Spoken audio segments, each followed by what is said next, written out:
Assalamualaikum class, how are you all? So today we have to start a new chapter number 13, that is going into space.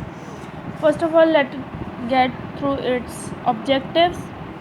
In this chapter we will learn about the space, the heavenly bodies. Heavenly bodies are those objects that are present in the solar system or in the atmosphere, sun, moon and the stars. And after that we will learn about the satellites.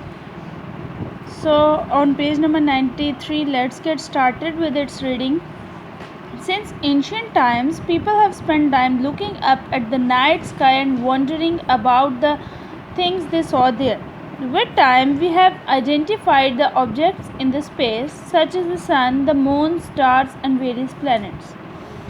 Science में research से पहले लोग definitely ये सोचते थे कि रात में चाँद पर आसमान पर कौन सी ऐसी चीज़ें हैं जो हमें नज़र आती हैं, जो ट्विंकल कर रही होती हैं. तो साइंस की स्टडी से अभी तक जो रिसर्च हो चुकी है उससे हमें ये पता चला है कि स्पेस में बहुत सी चीज़ें हैं, जिस तरह सन है, मून है और प्लैनेट्स हैं.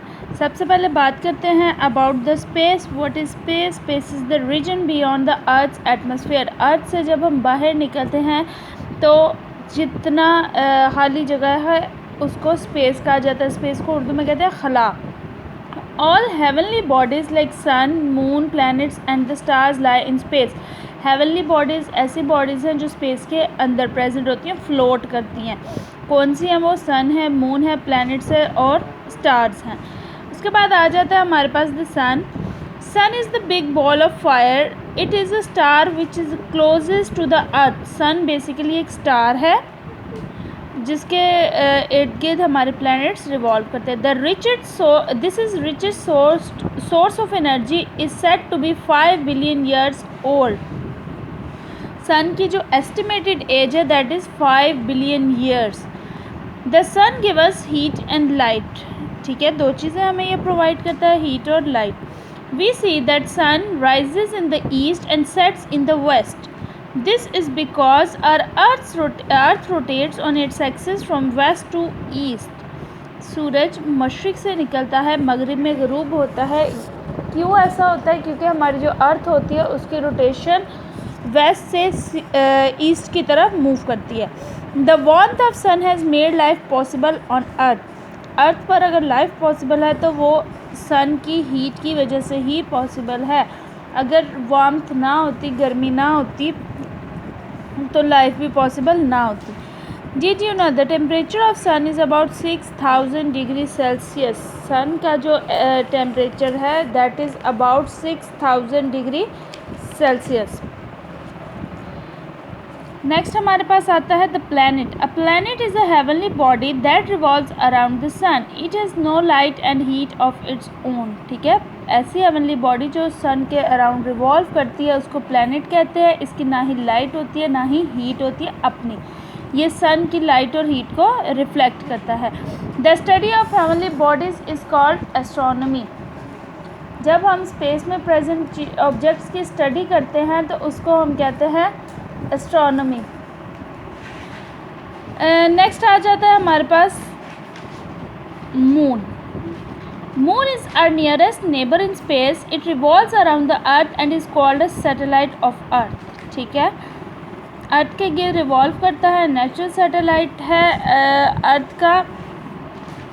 Anything that revolve around a planet is called its satellite. ठीक है, हमारे जो जितने भी प्लैनेट्स हैं उनके इर्द गिर्द जो भी चीज़ें रिवॉल्व करती है उनको सैटेलाइट बोला जाता है. जैसे हमारी ज़मीन का जो सैटेलाइट है, natural satellite, that is moon. Moon is a natural satellite of earth. It is just 1/4 the size of earth. ज़मीन का 1/4 हिस्सा जो है उसके साइज़ के बराबर हमारा मून होता है. It takes 29 days to complete a 1 revolution around the earth. चाँद अपनी जो गर्दिश है, अपना जो पूरा सर्कल है अर्थ के अराउंड, वो 29 डेज़ में कंप्लीट करता है. इसी रोटेशन की वजह से हमें मून का साइज़ डेली डिफरेंट नज़र आता है. A slight difference can be seen daily. The moon has no light of its own, इसकी कोई लाइट नहीं होती, जो चमकता हमें नज़र आ रहा होता है बेसिकली ये सन की जो लाइट होती है उसकी रिफ्लेक्शन होती है। We are able to see only the part of moon which is lit by the sun, चाँद की जो शेप होती है वो भी इसी वजह से होती है कि हमें वही पार्ट नज़र आ रहा होता है जो कि रोशन होता है। The same side of moon is always seen from the earth, it is because of this that we see different shapes of moon, different shapes और phases of moon are given below. यहाँ पर आप phases of moon देख सकते हैं। इसकी जो shape है वो बेसिक ही है, फुल मून जिसे हम कहते हैं, जबकि वो through out the cycle differentiate करता रहता है, जैसे जैसे रिवॉल्व करता है, जो पार्ट उसका सन के अपोजिट आता है वो हमें लिट नज़र आता है, और इस तरह हमें चाँद डिफरेंट शेप्स में नज़र आता है। Full moon, then waning gibbous last quarter, waning crescent, new moon, then waxing crescent first quarter and waxing gibbous. ठीक है, वैनिंग की तरफ जाता है जब तो इसका मतलब है चाँद बारीक होता है, और वैक्सिंग की तरफ जब जाता है तब चाँद जो है कंप्लीट हो रहा होता है। यहाँ तक आपने अच्छी तरह से रीडिंग कर लेनी है। Till my next video, take care of yourself, अल्लाह हाफ़िज़।